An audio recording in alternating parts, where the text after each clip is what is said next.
Hello and welcome. Today I'll be taking you through all things car balance related. We'll go through a quick intro into tyres and then the two types of balance, aero balance and mechanical balance. We'll then finish up with an easy way to change your own car's balance characteristics. Let's get into it.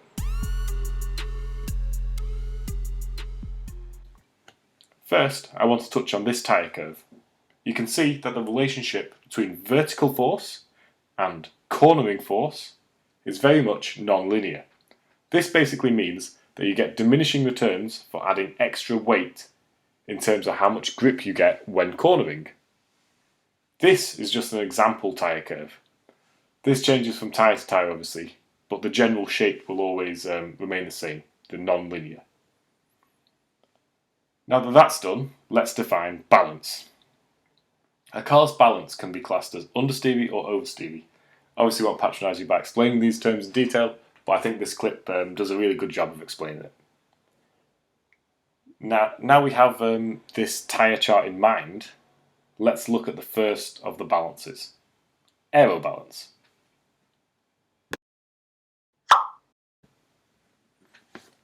Before we look at the balance effects, I think it's a good idea to quickly clarify why more downforce is always good in terms of cornering ability. If we have more downforce, you can effectively think of your car as getting heavier. This means that we move to the right of this tyre curve since we have an increase in vertical load. Now that's across all tyres, front axle, rear axle, inside tyres and outside tyres, which means we get a higher cornering force across the entire car. So this is obviously a good thing. So now, let's have a look how downforce affects the car's balance. Aero balance is just the distribution of aerodynamic forces across the car. So, if we have a standard car and put a huge rear wing on it, we'll push the aero balance backwards.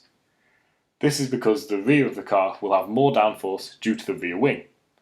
This will thus cause the rear tyres to move further to the right of the tyre curve, as it has more vertical load due to the downforce at the back. And because it's got more downforce at the back, it'll be able to handle a higher cornering force.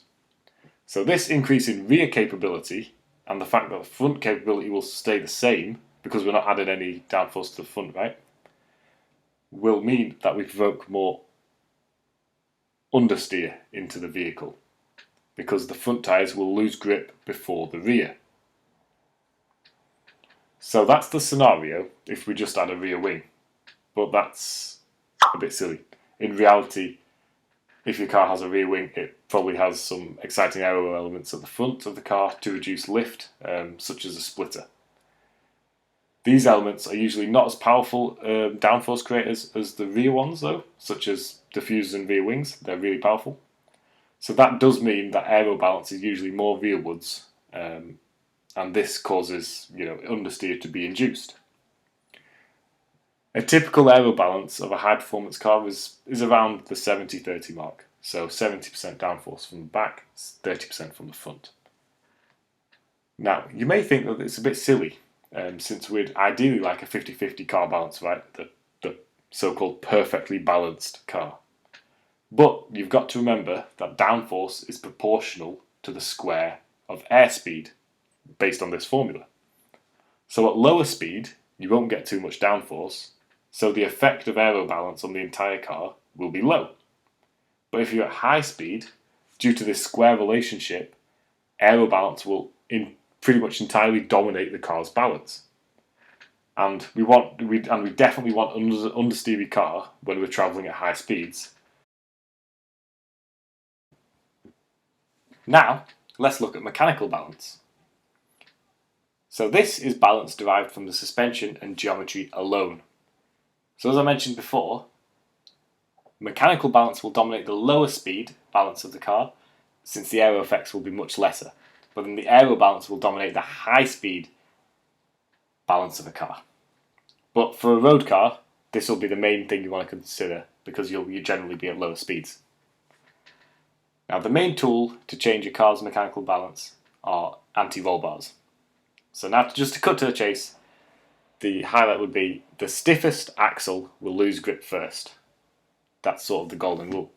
So if the rear axle is stiffer than the front axle, the rear axle will lose grip first, causing the car to feel oversteery. Now, why is this actually the case? Basically, it's all to do with lateral weight transfer. So with a stiffer anti-roll bar, you move more of the car's weight to the outside tyre when cornering. So what does this actually mean? Let's look at this tyre curve again. If the outside tyre is carrying more of the car's weight when cornering, this outside tyre would go to the right of this chart. So you'd have more cornering force. But the inside tyre, which would have a lower cornering force, since it's supporting less of the car's weight, will drop down this tyre curve.